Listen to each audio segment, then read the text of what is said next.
There was a blue wave in Kansas. Oh shit. The NFL is going to overtime with Deshaun Watson. And Woody from Toy Story said, "We ain't getting canceled. Let's go." I listen to the black guy who Jordan is always on the coast. I listen to the black guy who tips because Ron and Karen are on.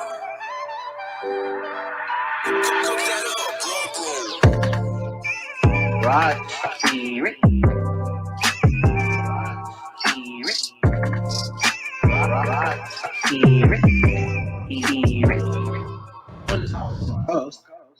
Oh man, what's going on? We are live on a Wednesday, ready to do some podcasting. Find us everywhere you get podcasts with your nasty ass. All right. We know y'all some real freaks out there. Find us on Pornhub, X Hamster, wherever you get your podcast. We are on there. The official weapon. Think we over there. The official weapon of the show is the taser, and the unofficial sport, a bullet ball extreme. Wrapping up the week for these 5 episodes. You got some shows, y'all. Lots of stuff to talk about. I did have some things just throughout my day I wanted to bring up. Okay.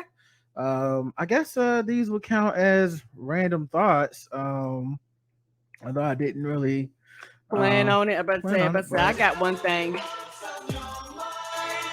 Random thoughts. Random thoughts. What's your thing? Oh, about the VR. I was joking online, but I was serious. Whenever you this is my first time like actually having like a VR set and all that type of stuff. And so when you're in the VR world, you have like a circle that you draw on the ground around you. With the set we have, you have a circle that you draw on the ground around you, and it has boundaries. Mm-hmm. And if you step outside of the boundaries, you can actually see like so you know you don't hit stuff. Right. And so what was happening was that I was doing some stuff and I was kind of reaching outside of the boundaries to do some things, and I bumped into something and it scared the shit out of me. Because, like I said, I'm in the virtual world, so I don't expect anything to touch me. Mm-hmm. So when it touched me, I went to panicking and to swinging, and I had to I had to put the glasses up. I was like, "What is that?" Because it just, I don't know. It's like, because I'm in the VR world, you can see shit. Oh, and I was playing one game, and a little creature scared the shit out of me because I understand it's a virtual world, but the creature was moving, and I didn't realize he had got that close to me. I looked down, and next thing you know, I jumped up. I was just scared myself. I'm having a ball, but I'm a big scared cat. Yeah, it's very immersive, man. I know I had that similar thing. I played some Walking Dead the other day. It is a little bit to get used to because there's like a motion sickness element to it when you actually have to move around and you're using these joystick to move, but you're actually not moving, and your brain and your stomach, it's just hard to get used to. Of course, my man Aaron from the Black Astronauts hit me up when he heard that, because he's I'm your pusher. What, he been promoting that for a very long time. Well, he's just a video game pusher. Like the video game pusher. Like he know it, like he knows something about it, and he not gonna let you fail a video game. Like he gonna give you every chance to be as happy as he would have been. So yes. He hit me up with a bunch of tips to help with the motion sickness stuff. But that was the only game I played that gave me some level of motion sickness, and I was standing when I played it. But I guess I could have actually been sitting playing it, but whatever. Anyway, it is very immersive. I actually played. I wouldn't even call. I guess not even really call it playing, but I actually worked out with it today. Okay, I haven't done that. Yeah, there's this thing called Supernatural. Bossy does it. Happy birthday, Bossy. Happy birthday, Bossy. She probably never hear this, but she she does the Supernatural workout, and she's in great shape. Like she looks great. she's been doing it consistently for a minute, and she, told me about it, but it's just I didn't have VR to even try it at the time. Right. But she sent me like a 30-day free trial thing, and they're gonna send like a package that comes here Monday. I don't know what's in the package, but Okay.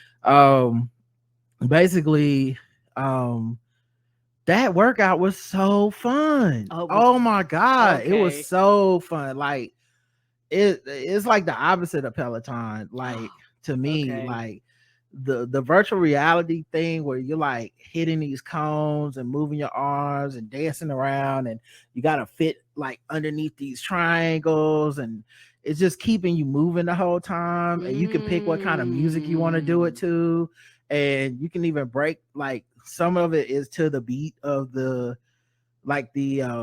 obstacles that you have to break with your hands. Mm-hmm. They're to the beat, so like they play, like, I think the songs I had was NWA, Respect Yourself, the Next Episode by Dr. Dre, and Humble by Kendrick. I can't remember the other song, but like they take you through a tutorial and they like give you each like step, and like, okay, so we're gonna do your arms, you gotta do this. Okay, now we're gonna do your legs. So you need to get down here and do this, and get down here and do this.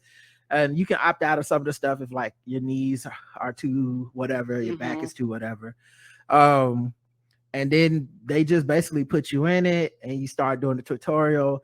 And I think I did like the hip hop mix or whatever it was.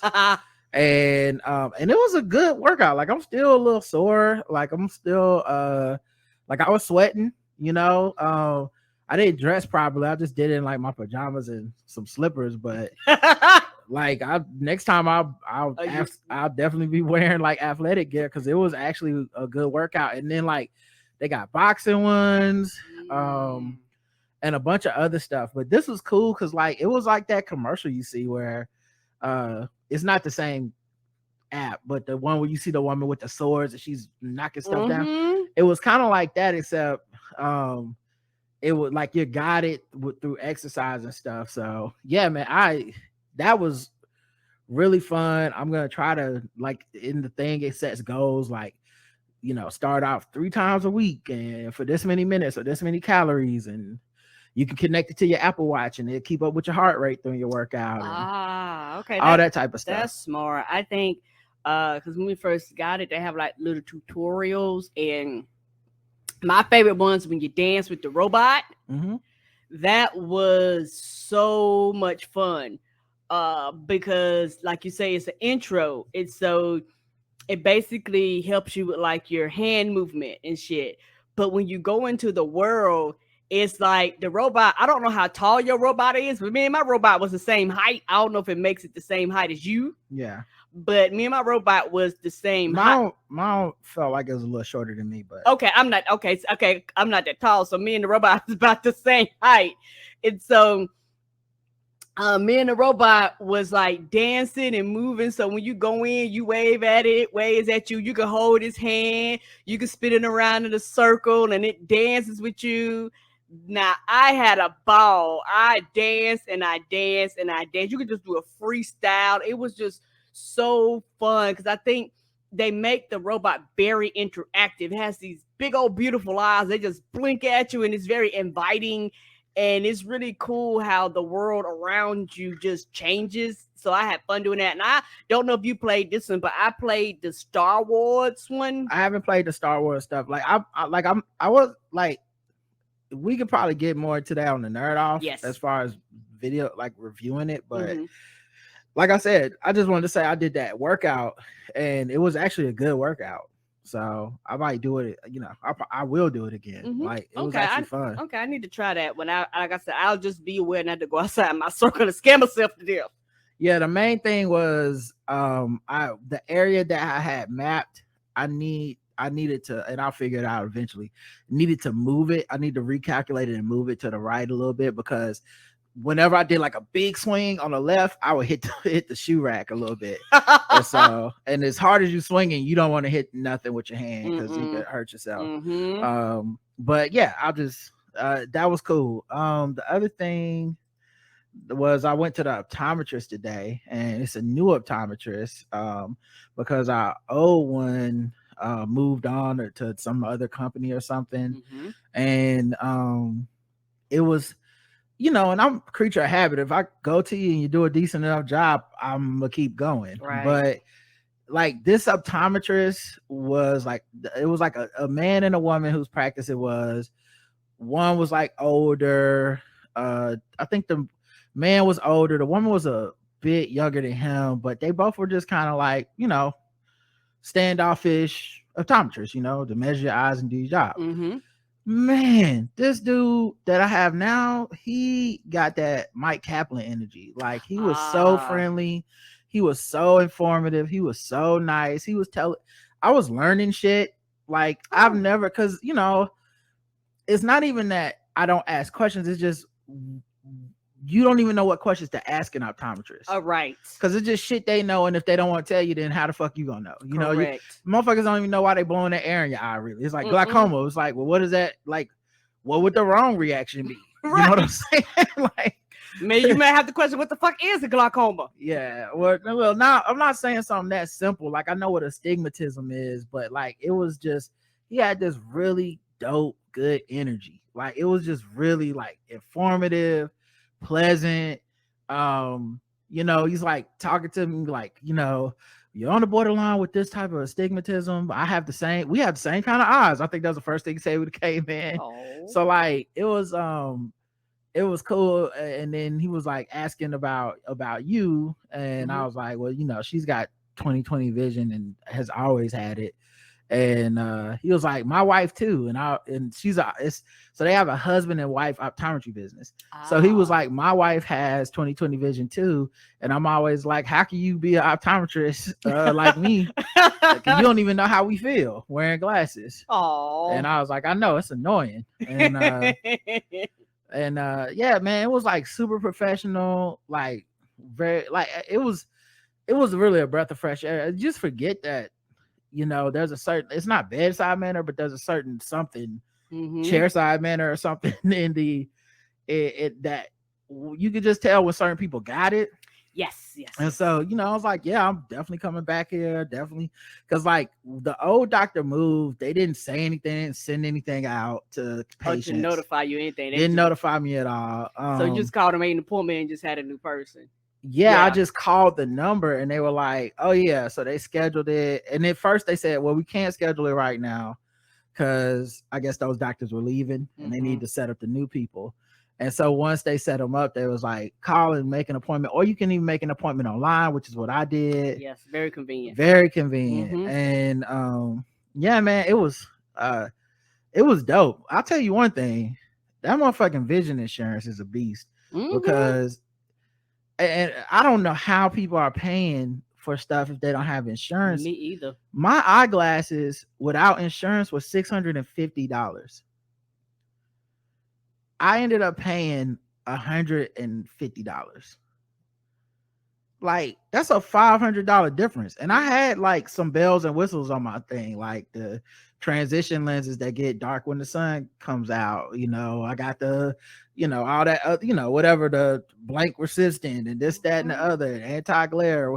I got all that shit. And I don't know. It's just crazy that like I assume that if you don't have insurance, they do some type of like work with you. Like, okay, they there's a special have to, because doctors do that too, where if you don't have insurance, they actually don't charge you what your insurance billing says they would charge you. Right. A lot of times doctors will be like, dentist too, they're like, all right, $90 for this cavity, because I know you ain't got no motherfucking $1,000. Right. And even when I charge someone $1,000 for their insurance, it gets whittled down to 90, you know, whatever. So yeah, man, I just looked at them prices like, woo, yeah, glad I got that motherfucking insurance, dog, because that I don't $650. It ain't no joke, because a lot of people opt out of dental and they opt out of vision.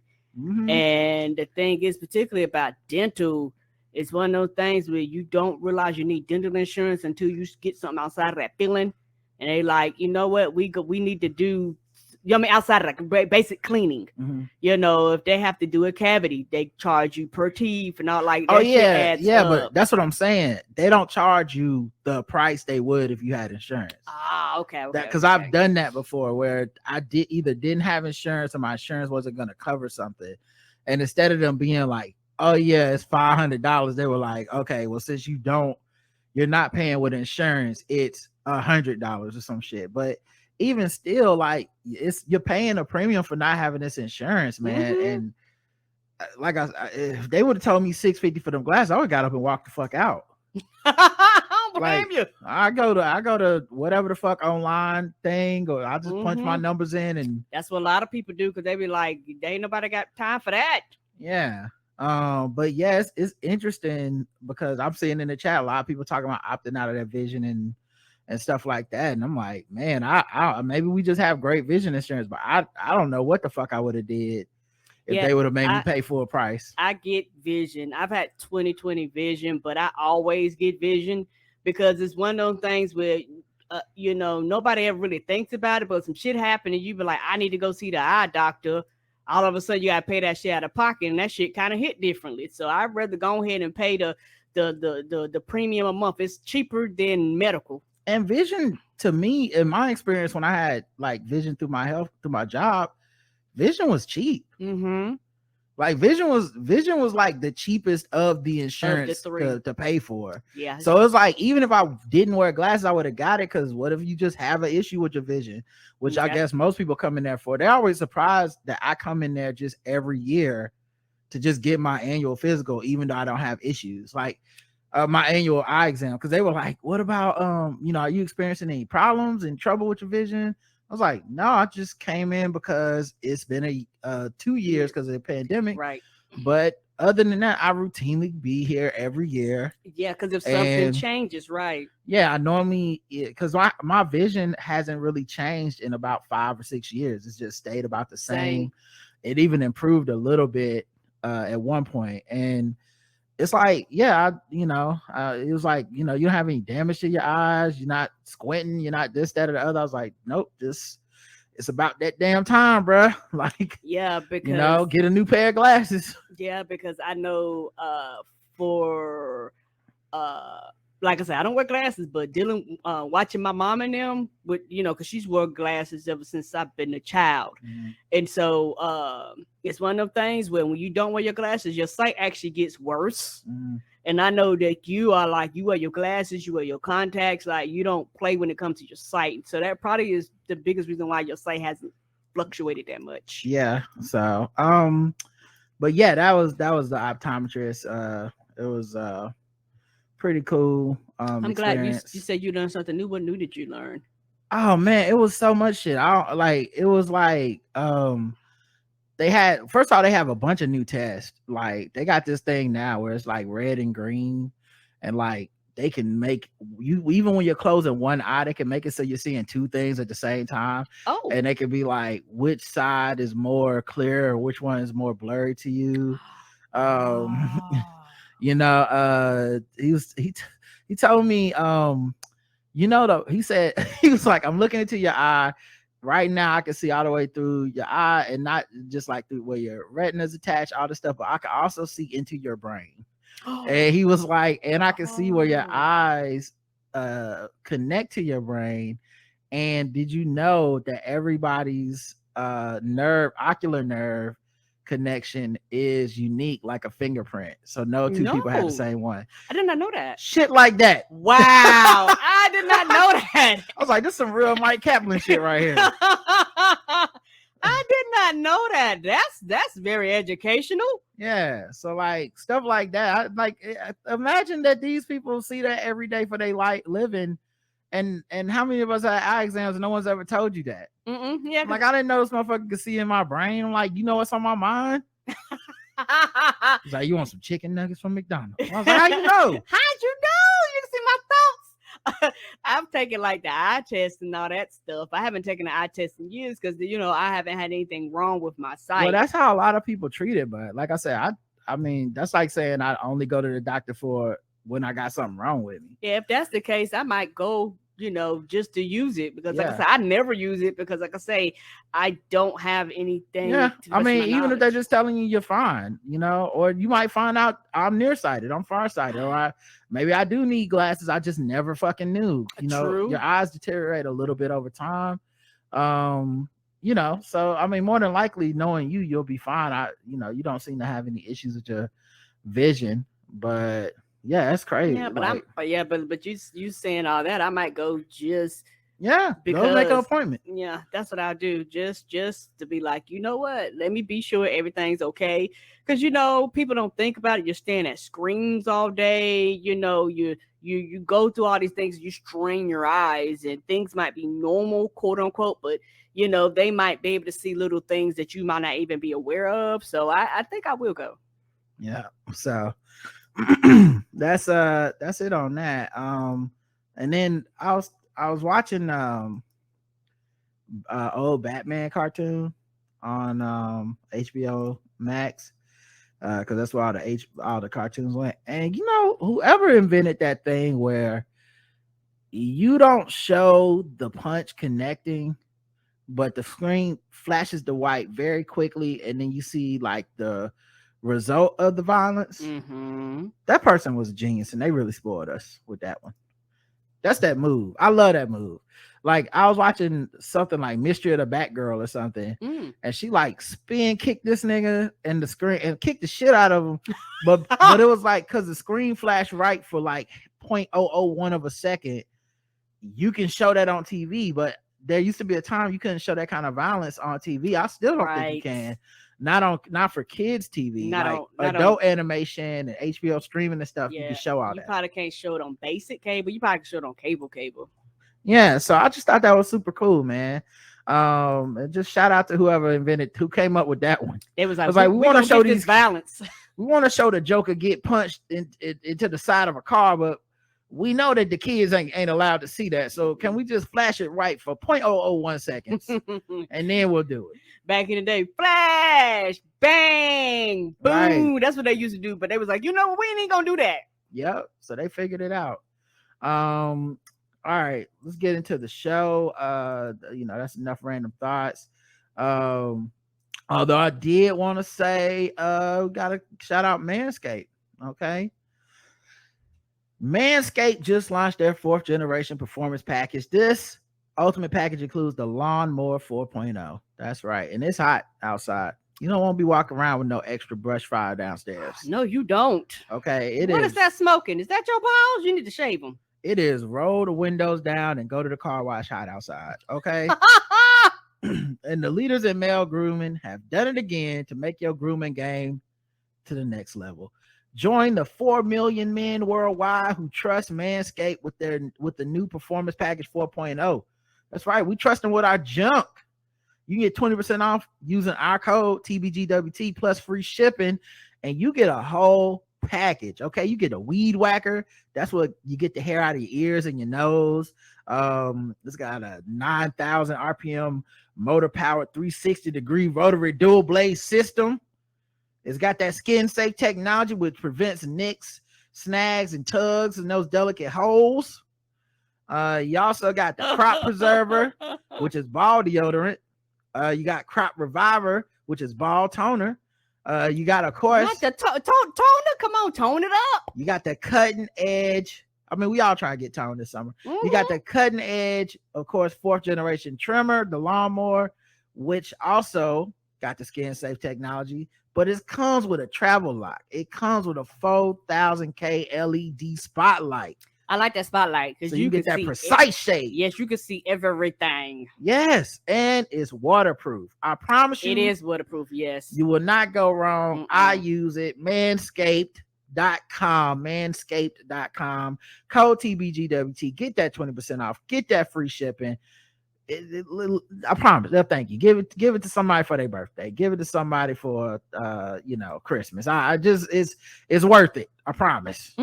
All right, now let's get into the news. All kinds of news happening right now. This is big news. Might even affect us. What happened? HBO Max is getting bought by Disney. No, Discovery. Which I didn't know Discovery had pockets like that. Me Okay, either. apparently Discovery rolling deep. Discovery Plus must got more subscriptions than I thought. I don't know. Honey, it's more than just the Animal Planet, apparently. Yeah, like so HBO Max is removed at least a half dozen Warner Brothers movies made specifically for HBO Max. They're cutting a lot of stuff, like I guess maybe it's stuff either Discovery doesn't want. A lot of their HBO Max specific stuff, like things that HBO Max originals, they're cutting a lot of those. I wonder why. They're looking for stuff that's underperforming and not necessarily mainline. And the reason they're doing it is for tax write-offs, because you can write these things off as losses on your taxes, I guess, to make the sale better. Oh, is that what happened to the Batgirl? That's exactly what happened to Batgirl. That's becoming a big story. They filmed Batgirl and it had a $90 million budget. And it's done. I didn't like they were starting to show it to people to screen it. And they said, this movie will never see the light of day. It'll never be on HBO Max. It'll never be in theaters. We are shelving it indefinitely, completely, and writing it off as a loss on our taxes. Everybody got paid, right? I mean, yeah, sure. But no one's ever going to see it. I mean, which is a total DC Warner Brothers move. Yes, it is. Oh, that's such a fucking train wreck over there. So yeah, they also are taking movies that were made and sold to like HBO Max off of the streaming service. Moonshot, Super Intelligence, which stars Melissa McCarthy, The Witches, and American Pickle, which starred Seth Rogen, Lockdown, starring Chiwetel Ejiofor and Anne Hathaway, and Charm City Kings have all been taken off of HBO Max, and more are coming. They permanently benched the LeBron James Maverick Carter House Party reboot. The only way to see these movies that and other than like Batgirl and maybe even this House Party one, the only way to see these movies they took off is video on demand now. Got to pay for it. That's not good, because people are like, I'm not paying extra. Yeah. The average person is anyway. Yeah. Content costs can be amortized or assigned a cost that gets recognized by an entity across multiple years over the program or film's expected lifetime. If years of that timeline remain, a company can remove that asset from distribution and use its remaining cost balance to offset taxable income elsewhere. There's also a non-monetary perk of cleaning house. According to our source, the service may be more likely to not overwhelm subscribers with content choices. Yeah, that because you know how that's the problem. Man. Yeah, and it's also one of those things to where Snyder better be glad he got his money while he did, because they'd be like, bitch, no, we ain't paying you. I wonder how much the Zack Snyder shit cost him. Yes, he put them in billions of dollars worth of debt. Yeah, he gave him all that money, and that was the result of it. So yeah, man, and then people are I already seen people like, what does this mean for game theory?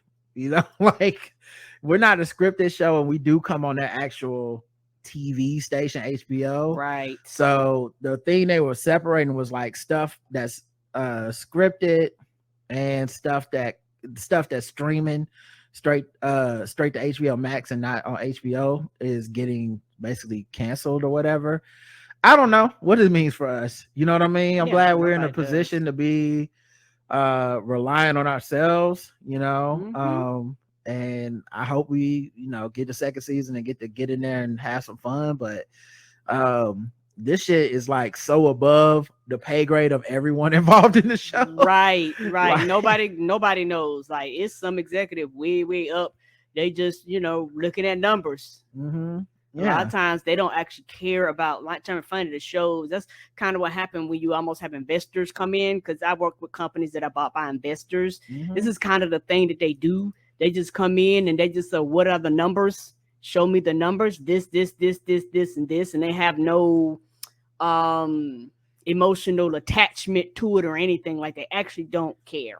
Yeah, Discovery. I keep saying Disney. Discovery is buying them for $43 billion. And how much was that Zack Snyder's shit? It wasn't no $43 billion. No, it wasn't. But it was a good little grip though. Well, the new WBD to assume up to approximately $43 billion of additional debt. AT&T aimed to use the proceeds of the Warner Media spinoff to pay down net debt, which stood at $156.2 billion at the end of 2021. Ooh. So somehow AT&T is in mad debt. Yeah, because it was just weird. That rollout was just so strange. And I know they announced that this is the last season of The Flash, which I figured out it was, but they're not going to do the standard, I guess 2022. They was like, we're going to cut it down to 13. They was like, we just gonna go ahead and wrap that shit up. And that basically is the last show of the Arrowverse. Like all the other shows that were actually connected to it had already ended, or they just did not get renewed. So basically, out of all the shows, Superman and Lois and Stargirl, I think the only ones left. And I know other shows got. Now I know the CW like was canceling a lot of stuff. So the CW is Warner Brothers. Oh, I don't know. I mean, it makes sense because I mean those are DC characters. I think some of those shows stream on there, like the newer things, like Superman does. So, I mean, that's like I said, I might be wrong, but I thought. No, I'm just asking. That. This is not. You don't have to be defensive. I'm not. This ain't interrogation. No, you were saying that. I was assuming that it's a connection. It might not be. They might be two separate entities, but when you say Warner Brothers, I know these are some of Warner Brothers properties, so that's what made me think that. Yeah, a lot of these streaming companies, I think also, this is also the thing. A lot of this stuff was operating at a loss the whole time. Correct. And that has always been the thing about these startups, these like Silicon Valley ideas. And streaming is one of those ideas where like Netflix spends so much money and loses so much money to be Netflix, you know, and then the pattern that they model themselves is infinite growth forever, and then when it don't happen, it's like panic time. The whole fucking thing, everyone got to abandon ship before this shit sinks, and everyone's getting fired, and every show's getting cut, and all of that type of stuff. Unlike when you sell like physical products, you could not do that. Like you have to take into account an inventory and actually give like real growth predictions, which is not the same. So yeah, man, it's out of my hands. But yeah, I saw, a few people were like, "Oh, what about game theory?" I'm like, don't ask me. Yeah, that's I ain't even know. Your favorite podcast might be making thousands for inviting guests on the show. Oh shit. If your favorite podcast is the Blackout Tips, then your favorite podcast is not making thousands, hundreds, or even $1 off of having guests come on the show. Nope.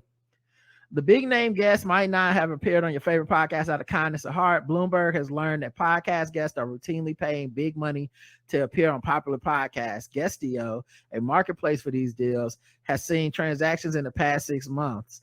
4 podcasters made $20,000 for charging for appearances, while one made $50,000. The most profitable show, Entrepreneurs on Fire, regularly charges $3,500 for guest spots and has sometimes taken a cut of product sales. It's not clear how widespread this activity is. I've got a feeling that niggas ain't moved to us yet. That's definitely some white people shit. Crossover don't never cross over to us. You know? Bloomberg interviews suggest pay to appear systems are popular for business, cryptocurrency, and wellness podcasts. That makes sense. Because those are all hustlers and appearances. Yeah. I need to look important. I need to look, I'm selling you on my image that I am important and that I look important. Yeah, almost like you paying me for my expertise and some shit that don't nobody know how it functions. Yeah, it's like, no offense to these people, but like relationship experts and gurus and shit. Like half of the job is looking like you got something valuable, even if you don't. All right. You're not going to run into a wellness expert or whatever. That's just like, I don't know. I'm just trying to figure it out like y'all. Like, no, I'm an expert and I need to be treated as such and I need to look like such. So if I need to pay to play, because I'm investing, really, I'm investing in my image by coming on this podcast, dispensing advice. We've had that happen before in the past where we've had a guest on and it's normally people we stop inviting back because it's all an act, where they immediately start in with the like not giving us anything about themselves, not really being a real person, Right. and then wanting to dispense advice the whole time. And especially when you're like a controversial person, or you're a person that's always saying shit online or whatever, it's like you're not giving us the real you. Right. We don't know anything. I know less about you when we get off of the podcast than I knew going in. Correct. And I would imagine that that's the type of fake interviews that these people are having. Of course. Hey, I want to give my expertise. I want to give advice. I want to tell. And, you know, I always say this about a lot of advice podcasts and advice in general. Advice is a great way to hide who you are. Yes, because you don't have to talk about yourself. It immediately makes you the expert. It immediately puts you on a platform that elevates you above your listener. So it's like, I'm better than you. You're coming to me to see what I think, and I'm telling you what to do. Like, it's not even just I'm telling you what I'm thinking. No, I'm telling you what to do and how to think. It's why someone like Kevin Samuels can get such a platform, and you got people thinking like, you know, a saint died when he died, an important man, because if you were engaging in his content, there was a big possibility that you were engaging in his content from the level of, this man knows what he's talking about and he's going to give me some advice. Correct. So I can imagine those people paying. You know, we've had people ask to be guests on the show that I've been like, no, like, let me come explain crypto to your audience so you can hustle them. No, I'm good. I'm good. Yeah, because we are very particular about who we, you know, bring on the show. And it's one of those things where for people that's been around for a while, Roger, you know, he joked about it, but he used to like openly ask, hey, anybody want to be on the show? Just random out in the. Yeah, I actually found an old post from like 12 years ago, and I shared it again on my Facebook page. It was a memory, and it was 12 years ago, me going, oh man, the guest for tonight's podcast fell through. Anybody want to hop on? And I was like, boy, we was really just out here. Yeah, the internet was different then. It was completely different. But now, no way. I would not ask that.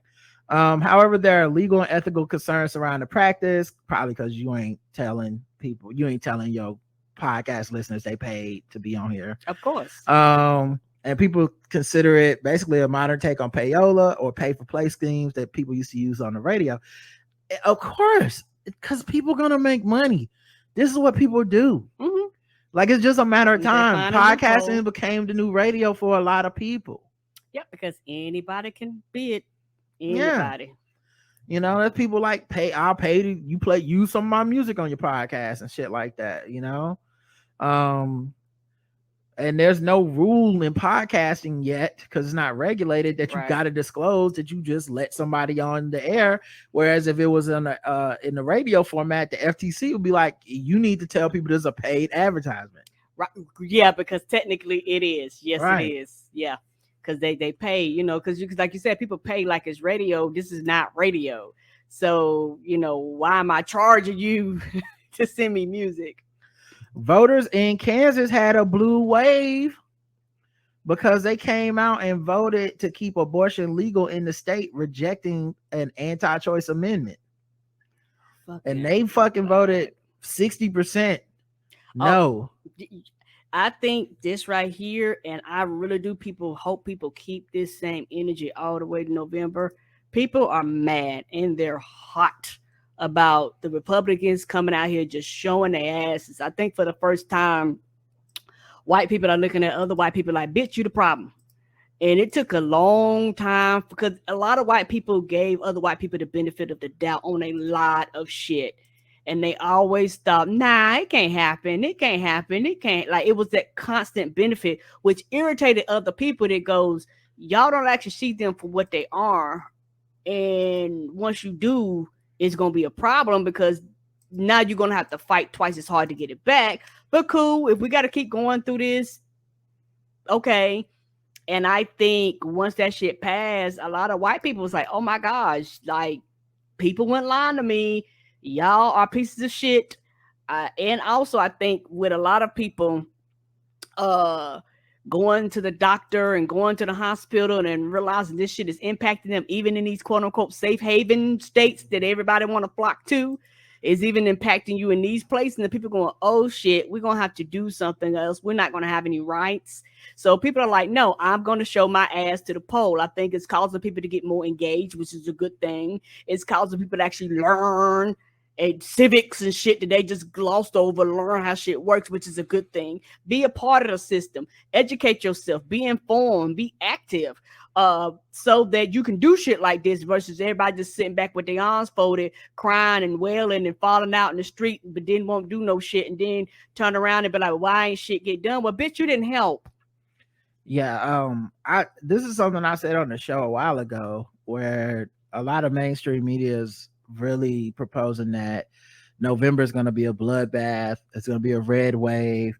Democrats are going to lose. And I keep saying, like, a lot of that comes from the fact that media is so hyper on social media, especially Twitter. And Twitter is just not a reflection of reality. Everything on Twitter is Democrats are the worst. They're going to lose. They suck. Fuck Joe Biden. I never vote for him. Blah, blah, blah. You know, it's that over and over and over again. It's naysaying. It's everything that happens, no matter how much of it is Republicans doing it, it is somehow only Democrats to blame and their fault somehow. And seeing these wins that they're strung together in the last couple of weeks, hopefully, you know, we get this inflation thing that Joe Manchin wants passed too. But seeing Roe struck down, and the people that get elevated on those platforms are the people who say stuff like, why should I even vote? You know, because they go viral, people clap back or people agree. And then people go, oh, this is how everybody feels. Why should I even vote if Roe v. Wade is overturned? And I said, that was not a real reflection, because rational people are like, this is exactly why we have to vote, because we dropped the ball starting in 2010. We definitely dropped it in 2016 to let Trump be in office.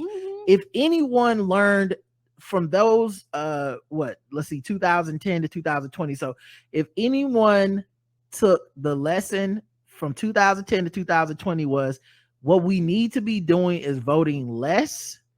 If we're on the side of progress and on the side of democracy, if that's what you took from it, you're a goddamn idiot. But not just that, you are not the majority of people. Nope. And we have to stop giving you all the microphones to voice your and amplify your displeasure and amplify your demotivation when it comes to people voting.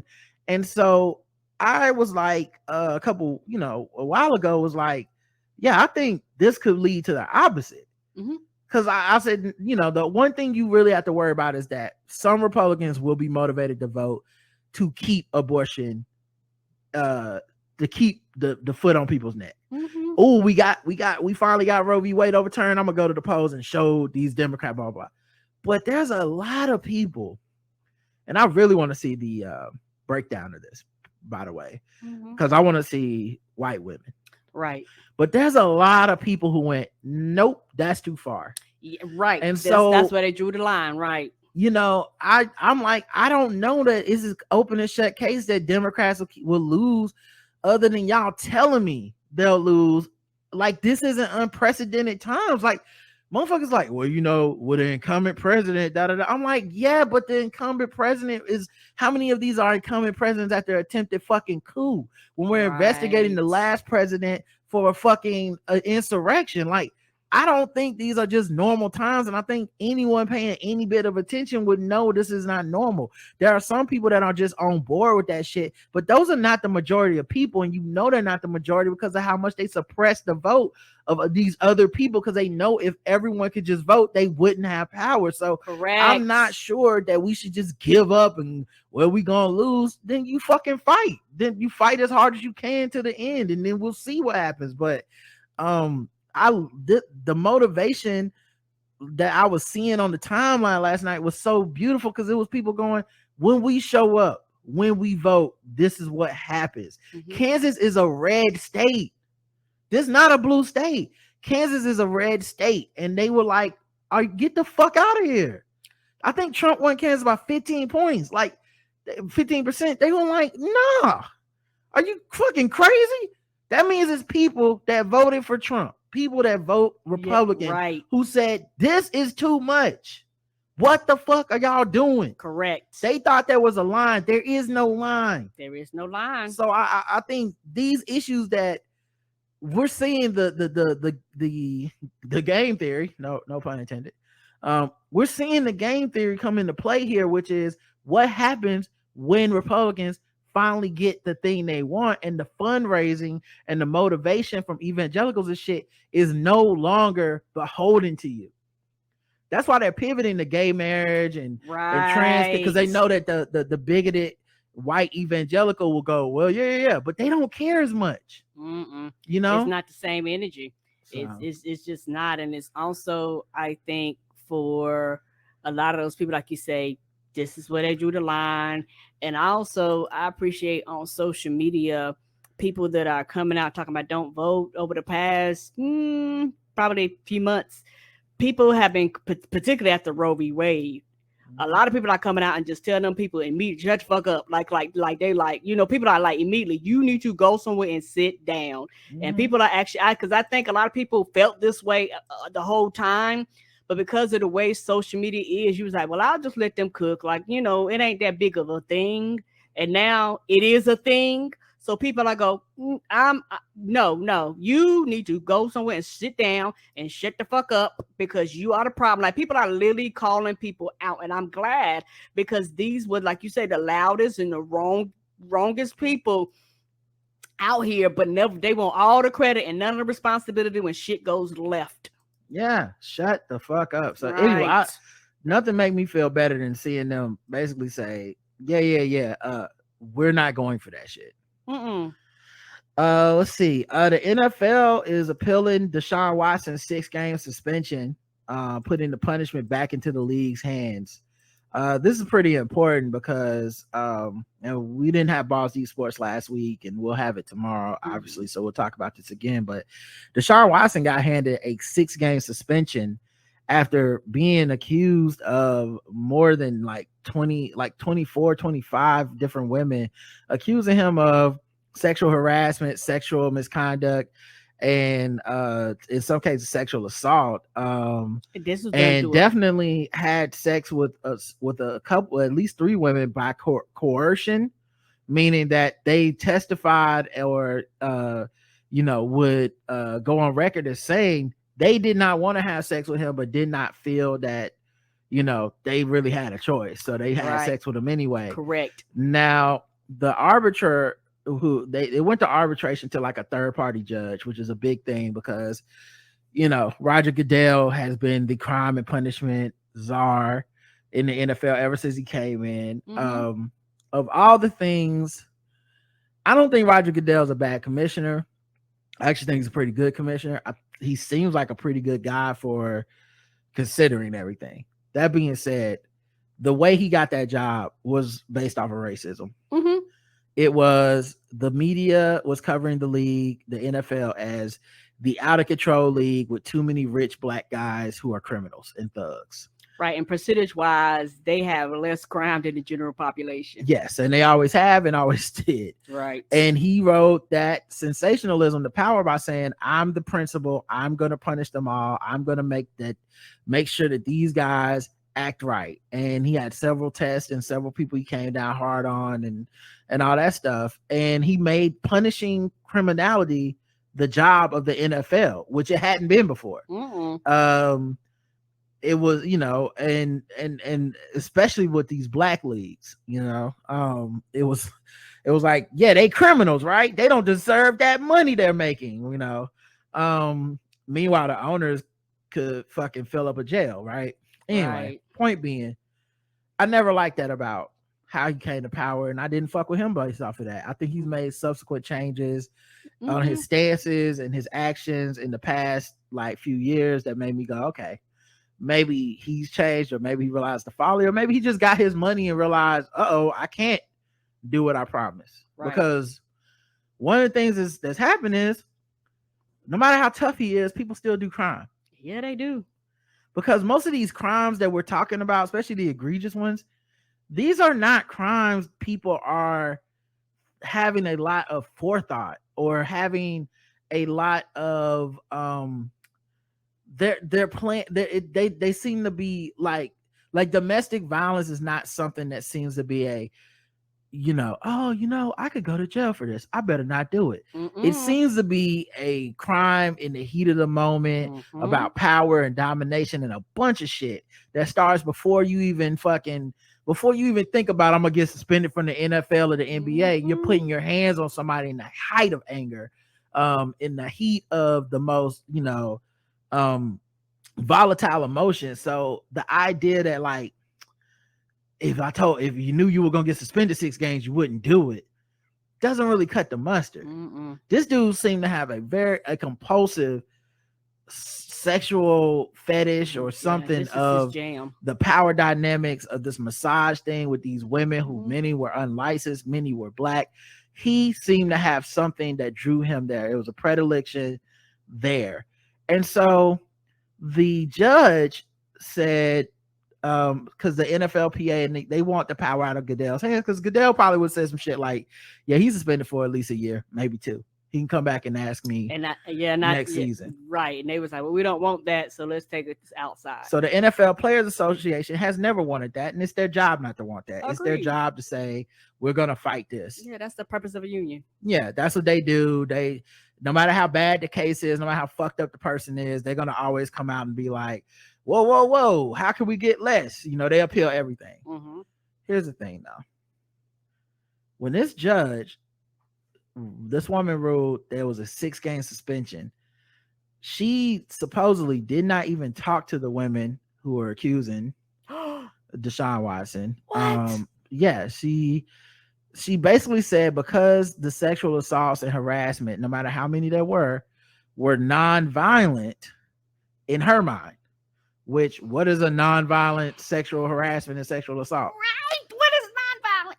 Isn't by the definition and the nature of it violence? So, and I'm not even just like, this isn't like when you say words are violence or whatever the fuck, which you're allowed to say, but I don't think that's a definition everybody agrees with.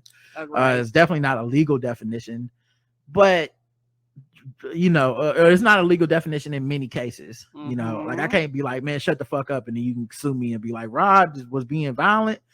But sexual assault, sexual harassment, I mean, grabbing people and all that, that's pretty fucking violent. Doing shit against people's will. Yeah, somebody feeling like they don't have a choice but to have sex with you that's why she only gets suspended of 6 games. And the big tell here was the NFLPA did not even challenge it.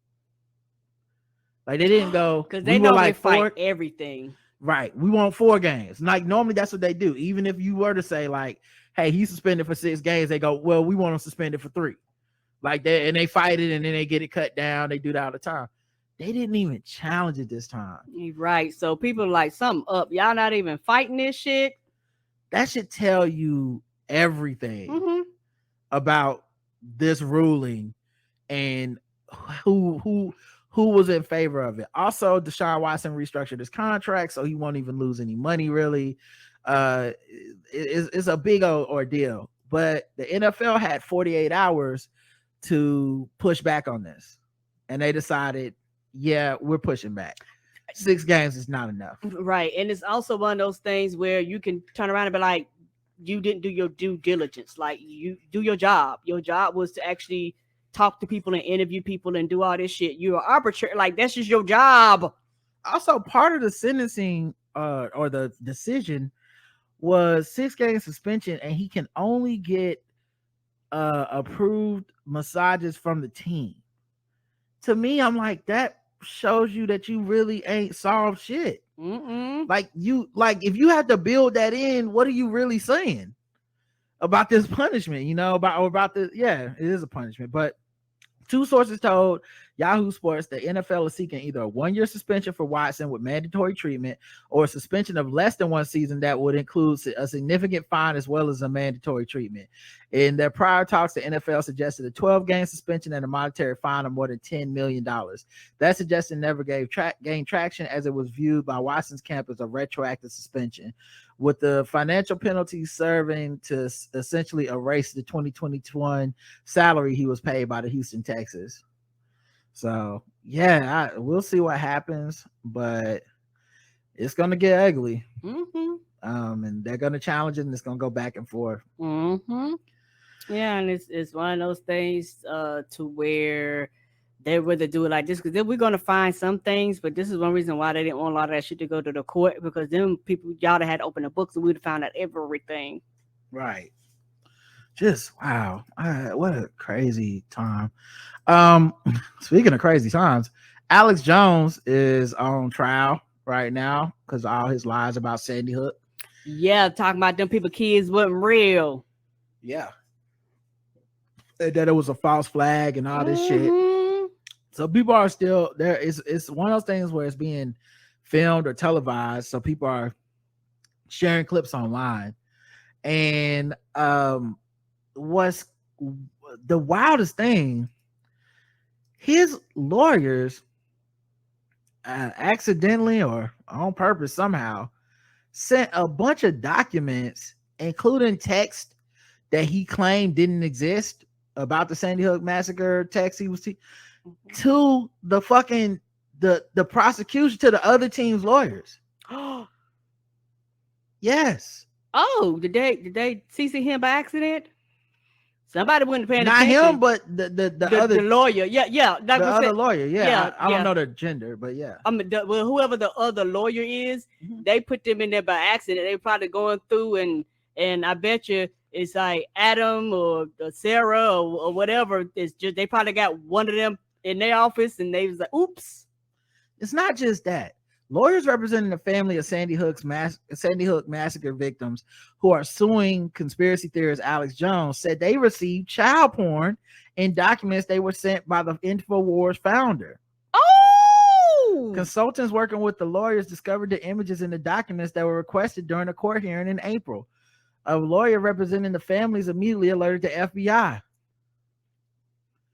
The FBI advised counsel that its review located numerous additional illegal images, which had apparently been sent to InfoWars' email address. During the segment on InfoWars last week, Jones' lawyer, Norm Pattis, said the FBI cleared Jones after inquiry found there was no suggestion that anyone here wanted that material, ever looked at it, or even knew about it.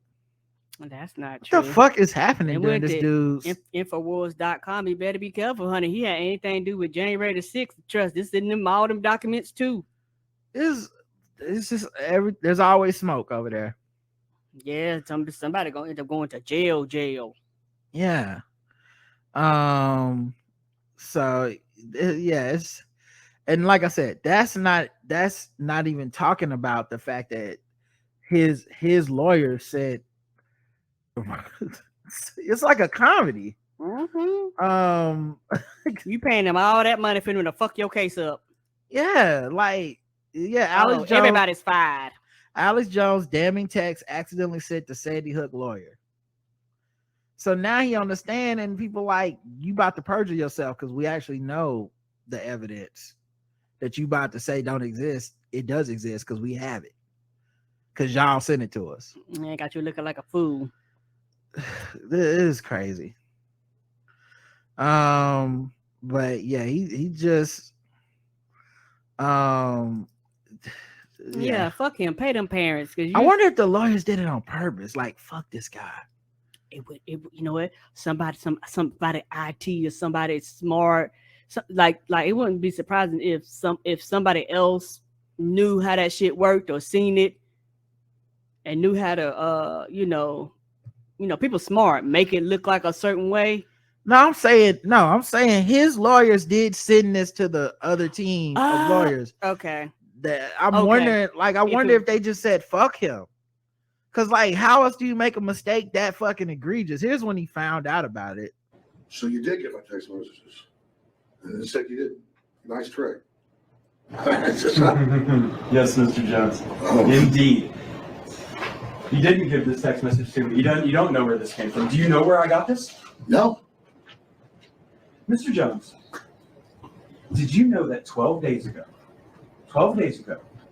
your attorneys messed up and sent me an entire digital copy of your entire cell phone with every text message you've sent for the past 2 years, and when informed, did not take any steps to identify it as privileged or protect it in any way. And as of 2 days ago, it fell free and clear into my possession. And that is how I know you lied to me when you said you didn't have text messages about Sandy Hook. Did you know that? I told you the truth. This is your Perry Mason moment. I gave them my phone, and then Mr. Jones, you need to answer the question. No, Did you know this happened? no, I didn't know this happened. But I mean, I told you I gave them the phone over. Just Just And you answer the said- question. You said in your deposition, you searched your phone. You said you pulled down the text, did the search function for Sandy Hook. That's what you said, Mr. Jones, correct? and I had several different phones with this number, but I did, yeah. Well, of course. I mean, that's why you got it. No, Mr. Jones, that's not what happened. My lawyer sent it to you, but I'm hiding it. Okay. Mr. Jones, Mr. Jones, please just answer questions. There's no question. Mr. Bankston also only asks questions. Sure. Mr. Jones, in discovery, you were asked, do you have Sandy Hook text messages on your phone? And you said no, correct? You said that under oath, Mr. Jones, didn't you? I mean, if I was mistaken, but you got the messages right there. Yeah, he tried to think about that shit for a second. How I get out of this one? And you know what? The sister the other day, the sister was talking about perjury. Like, he's actually committing perjury. She didn't know what the fuck she was talking about. Oh, you talking about the phone call with that judge? Yeah. Mhm. You trying to question my intelligence? Perjury, attorney. I just want to make sure you know before we go any further. You know what it is. Yes, I do. I mean, I'm not a tech guy. I told you I gave in my testimony the phone to the lawyers before or whatever, and so you got my phone, but we didn't give it to you. No, Mr. Jones, one more time. Please remember, if you need to assert your Fifth Amendment, you can. I need to know that you can do that. But you testified. And see, this is the thing. He's not on his own show where he Can can control. he has a bully pulpit and he can just like Mm-mm. obfuscate shit and lie to people, and the people are his fans, so they go Right. along with these conspiracies. Now you gotta deal with the real world. Right. And it's one of those things where I didn't even know the rule. So basically they sent to him and he was like, hey, I don't think I was supposed to get this. So he did his job. And they basically was just like, okay, like they didn't ignore it, try to retract anything. So he sat and waited whatever the legal amount of time was. It was like, oh, I guess I can keep this now. Yep. That's how stupid they are. But yeah, so Yeah, go to the jail. Pay them people their money. right. And And, I'm trying to tell you right now, I'll be livid if you try to tell me my child that died ain't real. it makes me mad that these people even have to testify or talk to the. I mean, they're confronting this guy, and that's good, but it just sucks that this silly, stupid bullshit escalated to such an extreme degree of harassment and trauma that these people are really having to tell you my son was real. And then he's like, oh yeah, I believe they was real, but he didn't believe they was real when he was doing his show, before he was getting sued. Even when he was started to get sued, he was talking shit. And even if it's a grift and it's all just money, and he was at the January 6th hearing, but shout out to the January 6th insurrection, because shout out to the DOJ, they've been asking for transcripts from the text. I'm trying to tell you, it's something in them. Yeah, but yeah, it's just crazy. Yeah, and it's just really it's just fucked up, because it's one of those things was that privilege. He didn't think anything was going to happen, and he thought he could just go on and just do this shit, and there was going to be no consequences or repercussions behind it, because if he thought it was, he wouldn't have done it. No cell phones allowed in new Fort Worth restaurant. A historic Fort Worth stockyards where cattle once roamed, a new Italian restaurant called Caterina's is bringing back the old days in a unique way that's banning cell phones. Are y'all gonna bring menus? Because everybody, because of COVID, everybody fucking got rid of the menus now. So if you don't got a smartphone, you basically got to ask for a menu. They might give you blow the dust off of one. Customers must lock their cell phones in a bag that won't be unlocked until they walk out the door. I don't know. I mean, no babysitting emergencies, hopefully. I hope not. We want to make something that was special, said Tim Love, the owner. The staff will be on the lookout for diners who disobey. We're going to kindly ask them to put their phone in the bag. We've already had that happen. Some people forget. They just have their phone in their pocket. We give them the bag. They put their phone in the bag. It's not a big deal. I feel like you got to be pretentious to ask somebody to come go here with you. The place is cozy. It only has 40 seats. That includes 6 at the bar. No cell phones there either. If you can't possibly deal without your phone for 2 hours, this is not the place for you. I mean, people go to movies. They don't get on their phone. Yes, they do. Yes, they do the entire time. I see that bright ass light blinding everybody in the darkness. Love suggests anyone who just has to be reachable can give someone the restaurant's phone number. Okay. Hey, so the hostess can hang up on them. Can I speak to my mom? Sure. Hold on one second. I'm getting orders on the other line. Right. Let me do this reservation. I'm gonna get back to this 5-year-old. So yeah, they said they'll bring an old-fashioned landline phone to your table. There's also a dress code. Men wear jackets, but for those who forget, they'll loan your jacket at the front door. And it's no cell phone policy that's getting the attention. Just might be the only restaurant rule like it in the country. Men wear jackets.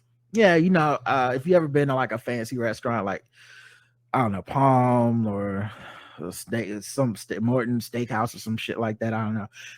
They'll be like, you have to wear like a jacket. So even if you wear like jeans and a polo, they'll make you wear like a suit jacket on top of that if you don't have one, but they expect you to, you should show up with a jacket.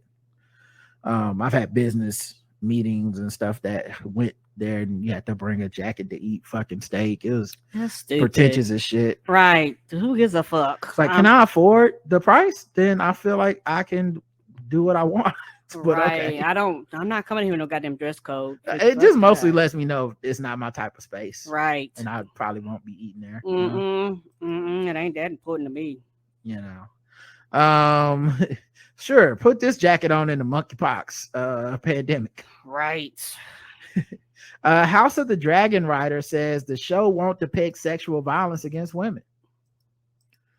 A writer and executive producer on the upcoming Game of Thrones prequel, House of the Dragon, says the show will not depict sexual violence against women, despite a showrunner recently saying otherwise. I like to clarify that we do not depict sexual violence in the show. The writer and executive producer Sarah Hess said, we handle one instance off screen and instead show the aftermath, the impact on the victim and the mother of the perpetrator. I think what our show does and what I'm proud of is that we choose to focus on the violence against women that is inherent in the patriarchal system, she said in a statement to the publication Vanity Fair. Yeah, I thought that was interesting because I saw the original thing of the dude saying like, it's gonna be sexy. We not shying away from nothing. I was like, read the room. Like, even if you were gonna just have that in the show, you need to just have it and don't be like telling people like, House of the Dragon will premiere August 21st on HBO Max. It's based on Fire and Blood or the book.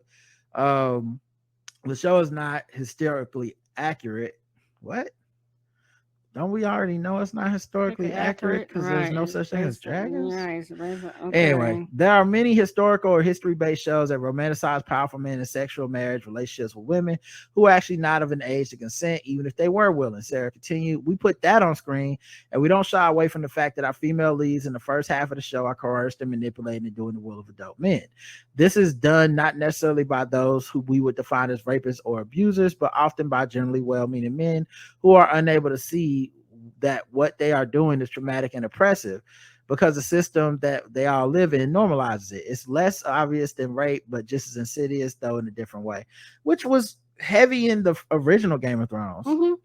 Like even that stuff with Sansa, which ironically, I think, you know, we talked about at the time of the show, her sexual assault actually happens off the screen. Yes. It's left to the imagination, and it honestly is more traumatizing to people that you don't see what happened.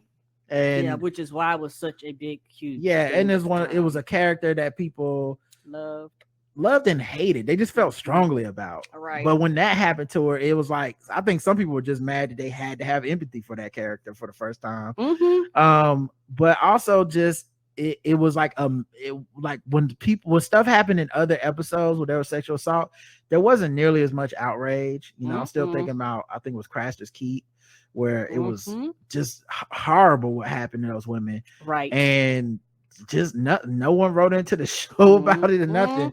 But when it was Sansa, it was like, not this white queen. But the point being, like, to me, that showed that you can do a lot with that type of content by not showing it. Like that you like, you know, and it's such a male, I think, a male point of view of like, well, we got to have a lot of sexual assault in the show. If we got to show it, we got to be. And it's like, man, I watched so many shows since then that have just, I think, taken a lesson from them and been like, we're not showing that shit. Even if we live in a world where that happens, it don't happen in this one. like you know, there's like so many shows like The Wheel of Time and shit where they like, we just not talking about that. Like, we got orcs and dragons. What the fuck is the point? Let's just get to the orcs and the dragons.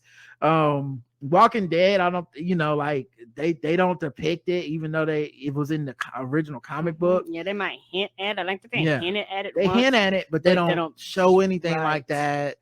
So anyway, my point being, like, I'm glad that she came out and said that, because the person that did the original interview with the Hollywood Reporter, Miguel Sapochnik, he made it seem like we not shying away, you know, It's like, nah, bro, go ahead. Yeah, I'm trying to find it.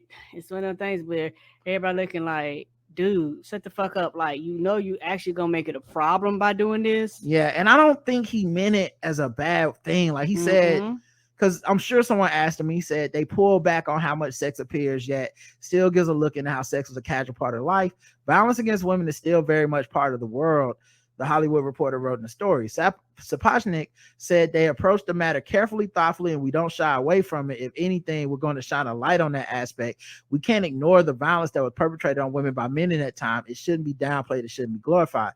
So, of course, knowing the history of the show, the fact that this is a man, people took it in the most like, oh, he means they're going to be showing raw, graphic. And I don't think he ever meant that. No, when you read this statement in this entirety, no, he did not mean especially knowing it's already filmed. So it's not like she would be lying and then he would be telling the truth. Right. So I, you know, until proven otherwise, I choose to believe her when she says we ain't showing that shit. So yeah, it was just, I thought that was interesting, man. Like, I'm looking forward to the series, and that is a thing they can downplay or do without. You can, you know, we know this stuff happens in this world. I don't think you have to like mush people's head into it, you know. All right, let's get to another section. Let's do some fucking with black people.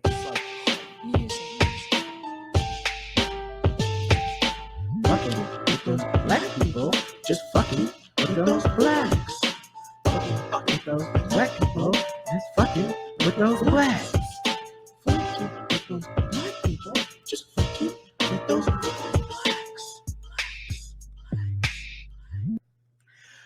Let's do it. Representative Shri Thanedar wins Democratic primary in the 13th district race for Congress. He won the Democratic primary for the open seat representing most of Detroit, where the issue has been raised of what kind of minority candidates should represent the predominantly black city. In the 13th congressional district, Thanedar was leading with 28%, followed by Senator Adam Hollier with 24%, and Focus Hope CEO and attorney Portia Robertson with 17%, with 99% of the votes counted. So he won. John Conyers III, son of late U.S. Representative John Conyers Jr., followed with 8.6%, and Sherry Gay Dagnago 8.2%. He's an Indian immigrant. Okay. The only non-black candidate on the ballot, and he committed over $5 million of his wealth to his campaign. He declared victory early Wednesday. This race is not about me. Michigan's 13th congressional district is one of the poorest in the country, and I will fight for economic and racial justice in Congress. We must continue to fight against the special interests that seek to divide us and prevent us from achieving the basic rights that we all deserve. We have a lot of work in front of us, and you can count on me to continue to fight for our communities. Now, probably like, well, why is this really fucking with anybody? You know, why is this in fucking with black people? Right. Well, you probably don't recognize his name, okay? But we have talked about this man before on the show. Okay. He is the man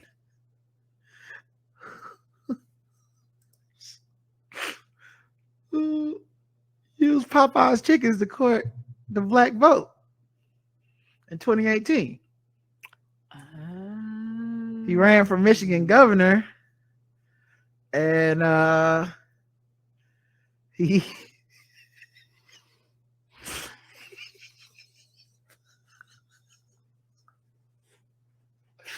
he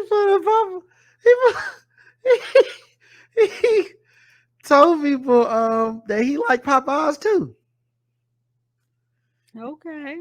Mm-hmm. It's chicken. Everybody likes He was going to a Black Caucus event, and he posted about going to Popeyes. Oh no! Mm-hmm.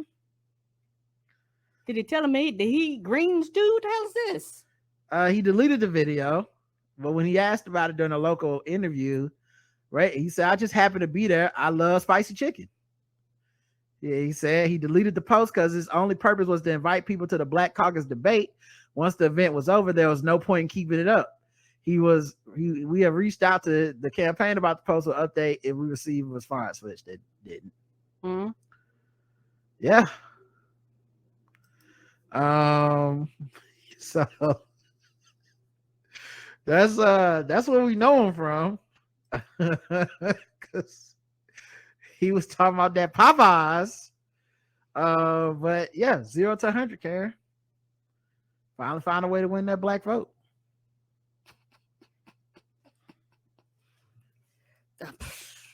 I'm gonna get this in the 50. Mm-hmm. And we'll have to see what his policies and stuff is. Mm-hmm. Now, this right here is one of the things where I could see people going, "Hey, dog, like this don't make no sense. This is different than ice cream for me than ice cream at Walmart. Mm-hmm. like these things are not the same. Like this nigga was like, hey, I'm going to hang out with black people. I like chicken. That is not the same as black people fighting so that other people can actually fight and enjoy our food. Like these shits is not the same. Of course not. Yeah, I would give it a 75 because I mean he was a fake progressive in 2018 when he ran for governor. I can't imagine. Like I don't know what. I mean, maybe he put that much money into the commercials. I don't know. Commercials everywhere up there. I'm really curious as to what happened in that district. It sounds like maybe they had enough people running. They split the black vote between a couple of candidates, and neither one would hop out of the race. And this guy ends up getting winning, right, and beating them both. Right, I can see that happening. You know, I get why people wouldn't care about the Popeyes chicken, but I do care about it. But you know. I get it. Chickens are dying every day, people, at churches, Popeyes, and Kentucky Fried Chicken. Really? Oh boy. Disney World's Woody said, I ain't getting canceled. It was some black children at the damn at the park. Oh, they was like, we ain't gonna be like Sesame Street. They wanted to hug what's her name, Jessie. Mm-hmm. And Jessie was on the other side and couldn't see him and couldn't hear him. And literally, she was so far away from these kids. But Woody seen him and said, and pulled her over there. Look at this video. Oh, It's content. gotta let the ad play. But look at this video. They was moving. They was on. They keep calling me crime. Dance how you feel this. I don't know why they use this music, but yeah, you see him pointing like Jesse over there doing high kicks on the other side with the white kids. He said, "Oh, it's some black people with phones. It's some black people with phones." Jesse, she want a hug. Jesse, stop kicking. Right? Because no, come. He tried to get her attention. Yeah, because he was looking like, I'm trying to get attention, y'all. He even did a shrug towards the black people, like, I'm trying. And then eventually he goes all the way over there, puts his hand on her shoulder and says, "Hey, go over there and hug this black girl in front of everybody." Because they're calling you, and baby. She gave her a good old monkeypox hug. She ran over there. And then in that big ass suit. Listen, the mouse was not fucking around. They got her talking to you. What? As soon as Sesame Street got sued, honey, they bought everybody in the conference call, and Mickey Mouse was like, "What we not gonna do is fuck up my cheese." That sensitivity training must have been Mickey just fucking mad as hell. The memo went out. Trust. What the fuck is going on around here? You get the fuck. You hug those niggers. I can say it. We're back. We're back here in the break room. No one's listening. I can say it. I don't give a goddamn if you think they're a nigger, a coon, a jigaboo, a spook. You hug them like they're your own white offspring. No, he was like, hug the hell out of them kids. And if you see one of these black kids want to hug, and the other person, you grab them and you put them over there. You say, hug these kids. That's exactly what the fuck he happened. Was like, I don't care if you have to pull them over there by the hand. Somebody getting the goddamn hug. He said, I'm not going viral. What? Yeah, 0 out of 100. 0. Okay, no notes. The House of Mouse was like, Beyonce just came out. Yeah. With her album, and I'm not gonna be a part of the problem. That is that was the most beautiful. Thank you. Mm-hmm. Okay, that's all we asking. Mickey say category hugging. Get your ass over there, hug them goddamn kids. The category is these. Oh my god, the way she ran over there too. Like they knew. They like, listen, we not getting canceled together. This is we putting a stop to this shit right now. Wouldn't be surprised if Mickey fucked around and made it so they can hear better in them suits too. Because I don't know how well you can hear in them. I don't know. But he heard them and he was like, He's slapping them upside their head. He said, y'all gonna hear it. All right, next one. A company throws a corporate retreat at a plantation in southern Alabama with a period appropriate costume ball. And the only black guy that works at the company showed up dressed as a slave. Boy, if this ain't the kind of shit that I want to do. I told y'all before, man. It'll never happen to me. It's like lightning striking. But why? Because I would love to embarrass a white person by being like, okay, I'm going to act like the slave you want me to be. I'm act like a fool. And then you going to look like a motherfucking fool. Right. Stop romanticizing this era. Right. America was great for just y'all. Right. Nobody else. And no one else. But yeah, apparently this person he was like, I'll show y'all how stupid this is. And they was like, oh, we didn't expect this. Yeah, I have pictures of it too. It's on Reddit. It's not like a news article. So look, it could be just the biggest hoax in the world and they got me, you know. But yeah, so hi, I'm Biz50, the most delivering this OP in this history. Original posters, I believe what OP stands for. As a lot of you already know, I had to attend a corporate retreat this weekend. That happened to take place on the southern plantation in Alabama. There was a period appropriate costume ball scheduled for the end of the trip, but they apparently forgot about me, their lone black employee. Hilarity ensued. Update. Currently on the phone with Boston HR. Was wondering why the call wasn't with Boston, the HR chick I deal with all the time. I now know why I'm dealing with the head of HR and not the usual chick. Not LOL. Normal HR chick is the person I expected to hear from. Wasn't her because the damn party was her dumbass idea. She has been canned. I have been promoted with a disproportionate raise, the better Benny's benefits, but I have been assured that. What is this? Oh. I set my alarm for PM instead of AM. Okay. Anyway, I already made it to the optometrist. Anyway, I have been promoted with a disproportionate raise, a better Benny, but I've been assured that this has nothing to do with anything that happened at the retreat. It just happens to be coincided with her, I guess, HR assistant director Cannon. So remember, kids, correlation not equal to causation. And here is him. I love that he went with the no undershirt. Yes, no undershirt. Strings for overalls on his pants, which he has made high waters. Rope tied. Huh? Look like a rope tied it. Yes, yeah, rope string for his suspenders on his pants. Straw hat with his hair just like combed out anyway to a fro. No shoes, no socks. Mm-mm. Got his pants rolled up. Yes, this is my dream. He went out to the plantation. He went by the cotton and act like he was picking some. Yes, he gonna troll him. Proof for the naysayers is him holding cotton. This is him at the plantation, and he's literally got one hand pointed towards the plant, like, see this shit? Towards the big house. Right. He said, we have arrived ahead of everyone. Despite my instincts, I will be staying here in the big house. Despite my instincts. Did it make lots up too? Wife and I are making terrible time to the work conference, mainly due to the fact that my instincts keep kicking in. That's him picking the cotton. This is him laying in the big house bed. Update, time for bed. Ready in the big house. See you all tomorrow. Morning, y'all. I done got the breakfast for you. This is hilarious. He took the continental breakfast and started holding it like he gonna serve it to the white people. Oh, this is good. Update. Look, y'all, I got a new job. He hopped in the car. Oh no! With one of these cotillion ball dressed ass Southern Belle white women, like he driving Miss Daisy or some shit. No! I love how he's not smiling in any picture. Do not enter staff only. He said, my entrance to the party, the staff entrance. One of the women decided she wanted. He got cotton in his little hook. That's hilarious. Cotton in his, oh yeah, he put cotton in his suspenders. Yeah.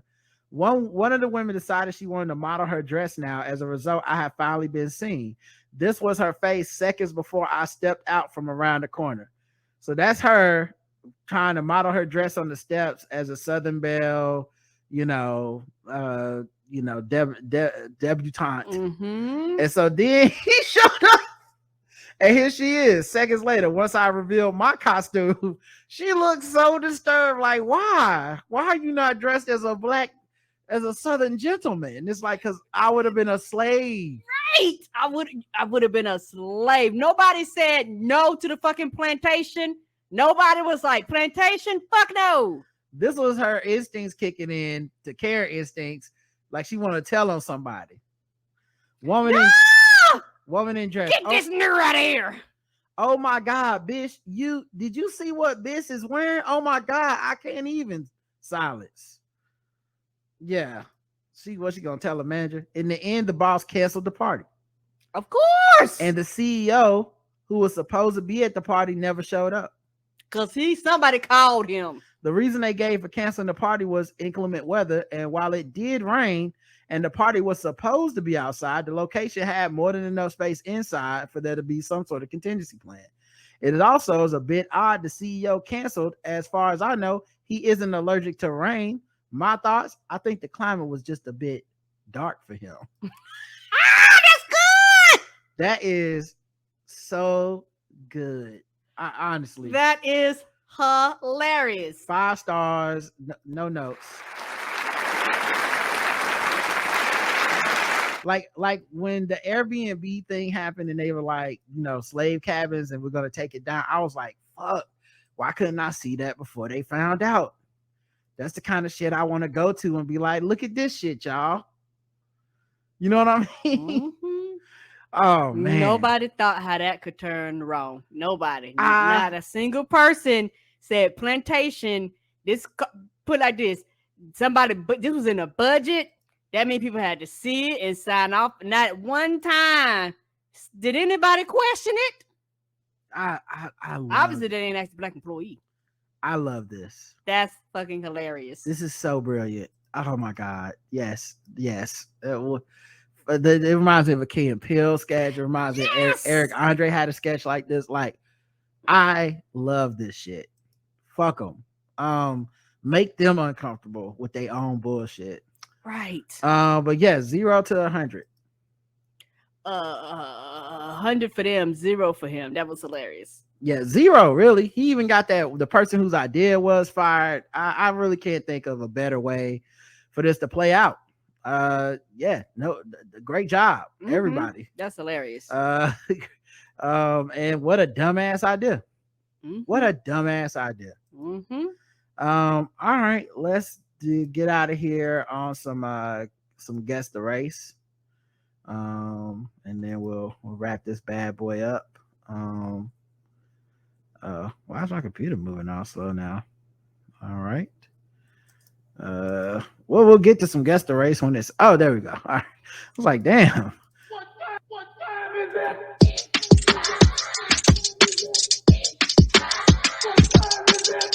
It's time to guess the race.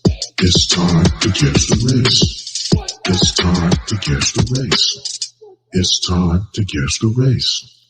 That's right. Guess the race time. Now, we're not guessing the race of the criminal in this one. We're guessing the race of the victim. A relentless robbery victim who used an Apple AirTag to trace his stolen motorcycle to a Brooklyn deli where the crook broke his nose regrets taking matters into his own hands. Oh. Yeah. The motherfucker watched Taken and lost his mind. That's a movie. You better get that to the police officers and let them go get your shit.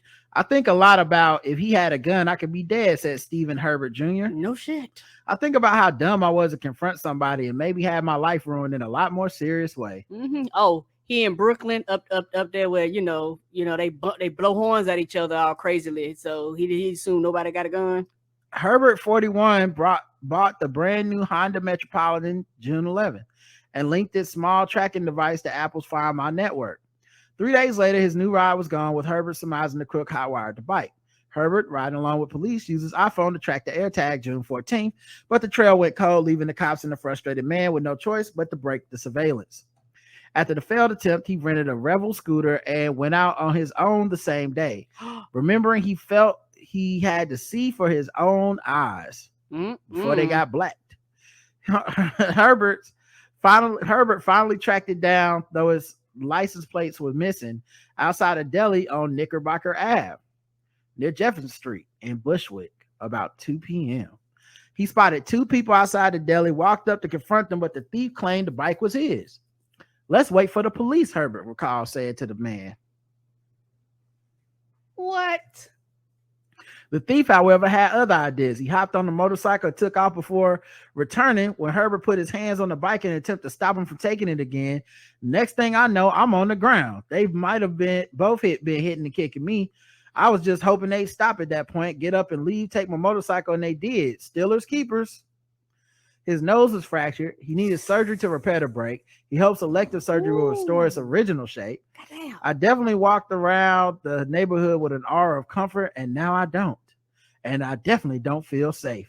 Can't pretend we live in a safe city, he said of New York. Police are still searching for the men involved. Well, Karen, guess the race of Mr. Herbert. Oh, White. Karen's going with White. All right. He ain't roll up with no crew. You just single by yourself, thinking Vibes. everything gonna be all right. It's all vibes, just talk to him.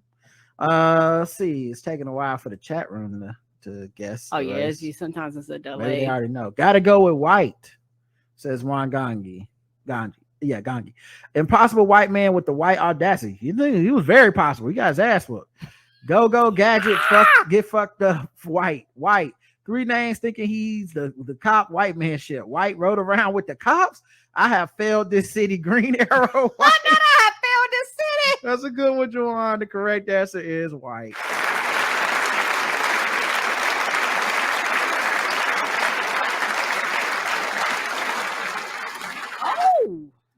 what kind of Encyclopedia Brown shit did he think was gonna happen? Right. You just tell the person I figured out it's my bike, and they be like, "Oh shit, well, yeah, you figured it out. Good luck." That's not how that works. I don't know if anybody told him this, but no. His nose is fucked up.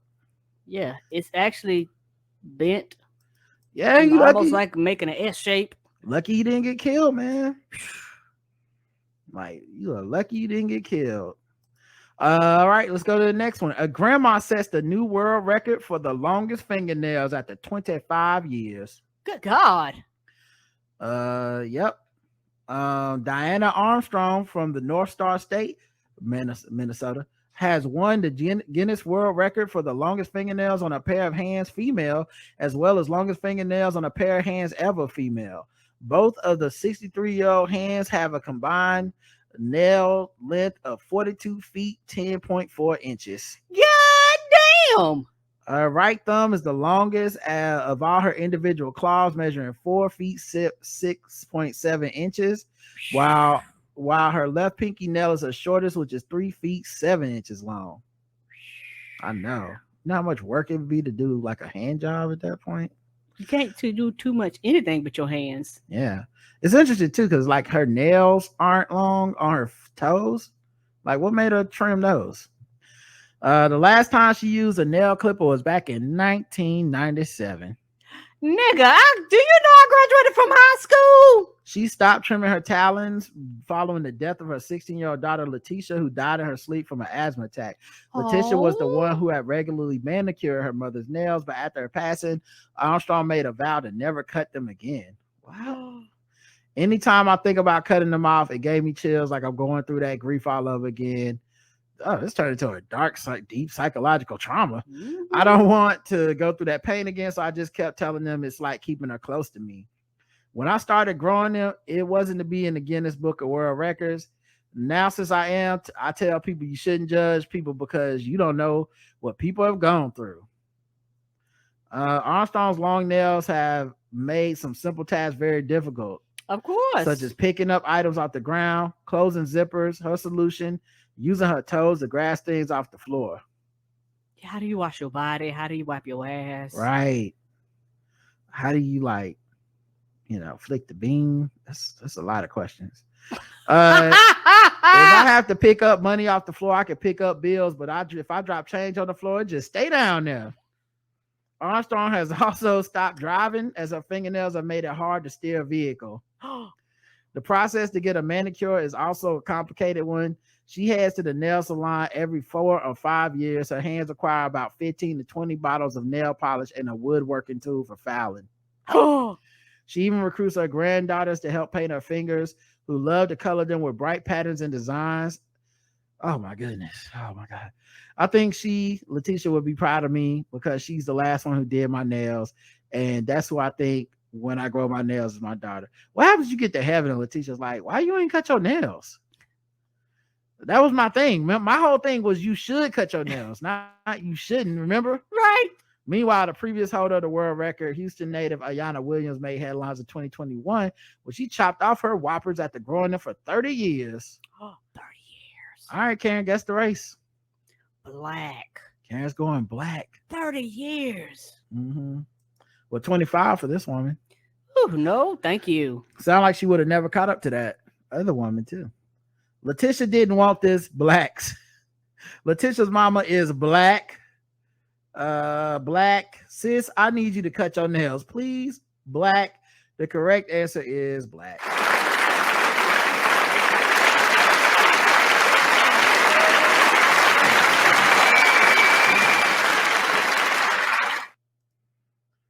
Oh, yeah. Those are her nails. I love this about outfit. As long as she is. I love this outfit she got on, even though this nail thing seems to be quite ridiculous. Yeah, they look like canes. Is this a picture of her trying to use a laptop? How? What? Like she got a bunch of sticks. What was the reason, and how could you ever use the laptop? I don't know.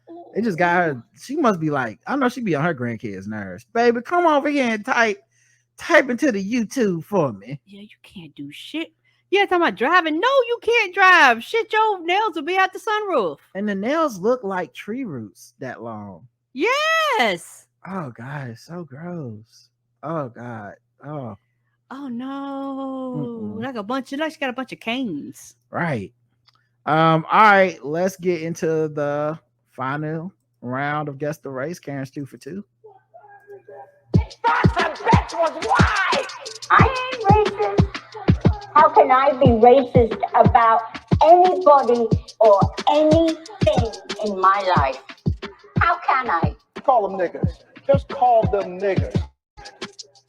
It's time to get the race. Gold chain wearing, fried chicken and biscuit eating, monkey, big baboon, big thigh, fast running, high jumping, spear chucking, 360-degree basketball.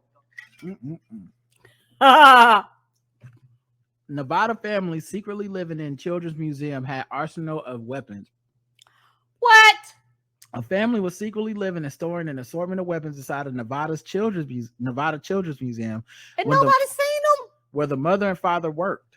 So I guess that's why nobody's seen them. They worked there. Okay, so they was there after hours and shit, yeah. The arsenal of weapons was found once the odd living arrangement came to light inside the Children's Museum in Northern Nevada on June 30th, with authorities finding an AK-47, 3 handguns, and an AR-style pistol inside. Did they plan on shooting up the kids' museum? It's unclear how long the family lived there, but it came to an end after the couple's 2-year-old child walked outside the museum unsupervised. Yeah. What's crazy is if you could afford all them guns, you could pay at least a month's rent somewhere. Yeah. That many guns, them guns cost money. They do. While this isn't the first time police spoke with 41-year-old Wilbert Calhoun about an unsupervised kid, this time the tot's older sister told deputies she lived in the museum. Kids they don't know what to keep secrets. Yeah. Authority, yeah.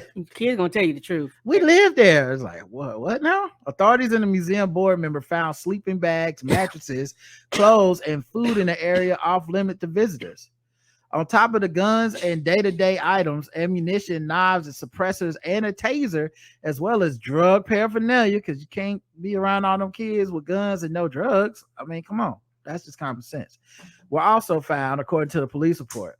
A report from the sheriff's office said the storage room where the drugs and weapons were found could easily be accessed by a wandering child. I've never seen anything like this before, said the sheriff. Calhoun, who was a museum janitor, was charged with child neglect and endangerment and possession of a suppressor and short barrel rifle. The wife, the museum manager, has not faced charges, though she and her husband were both fired from the museum. Well, you gotta fire them. The sheriff's office did not know how many family members lived in the museum, but workers at a nearby business believe 5 kids and 2 adults stayed there. The museum's board stated on its website it was shocked and saddened by the events and vowed to reopen in a way that not only assures the safety of all our visitors, but that we as a community can be proud of as well. They can have cameras all over that bitch. Well, guess the race. Oh, white. Karen's going with white.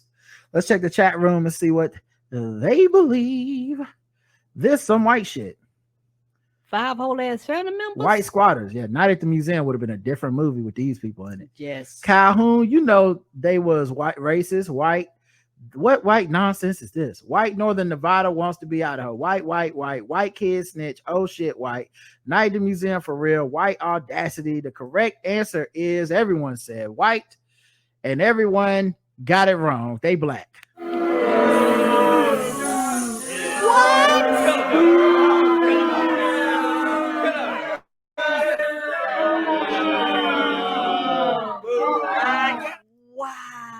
It was right there in the name. Wilbert Calhoun, which you know he got to go by Willie.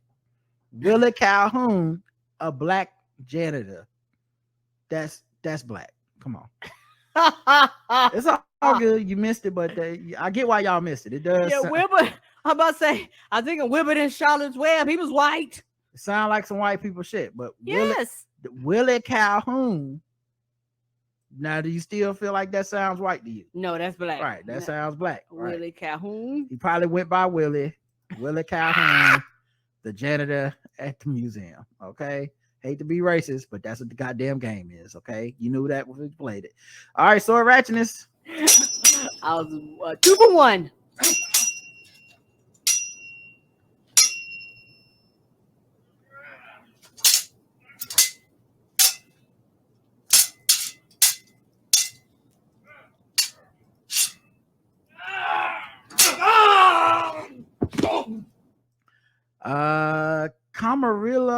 Camarillo Intruder attacks couple at home with a sword. A man with a sword attacked a Camarillo couple at their home Thursday night, sending both to the hospital. It happened around 7:53 p.m. The suspect, identified as 29-year-old Stephen Gilbert Montillo, who looks white, lives or was staying in the area. He apparently walked over to the victim's house where he allegedly attacked both the husband and wife. He was armed with a large sword. The attack occurred outside the couple's home. He first swung the sword at the husband's head. The husband stuck his hand up to block the blade. The sword cut off several, if not all, of his fingers. After that, he reportedly swung the sword at the wife, caused significant damage to her shoulder and neck area. The victims were able to escape, and he fled the scene.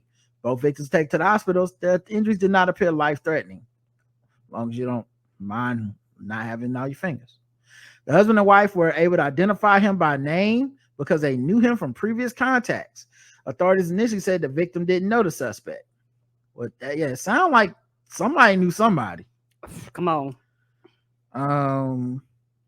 He was arrested on 2 counts of attempted murder. Thank you. Finally. Jesus Christ. I read one more sword article where they'd be like, he was arrested on maiming. It's like he tried to kill them people. Right. So fucking sword. You don't swing that for fun. And on suspicion of mayhem, all felonies. His bail was set at $590,000 because let's give him a chance to get on the streets, right? The attack was the first of 2 unrelated incidents involving. I don't care about the rest of these incidents. We're here for the swords. All right, y'all. That's it. Thanks for listening. Thank you. We'll talk to y'all Saturday for feedback. We will. And premium people, we should be doing Balls Deep and pregame tomorrow, I believe. Mm-hmm. And that's it for now. So and if you're a listener of our movie reviews, and you're one of the free people, we put out our movie reviews, the blackouttips.com. The Blackout Tips Sport Movie Reviews is everywhere you get podcasts. Mm-hmm. You can go check those out. Don't forget to leave us 5-star reviews if you're listening, man. Mm-hmm. You're a fan, leave us a 5-star review. We love those. We love those. All right, y'all. Until next time, love you. Love you too. Mwah. Bye, everybody.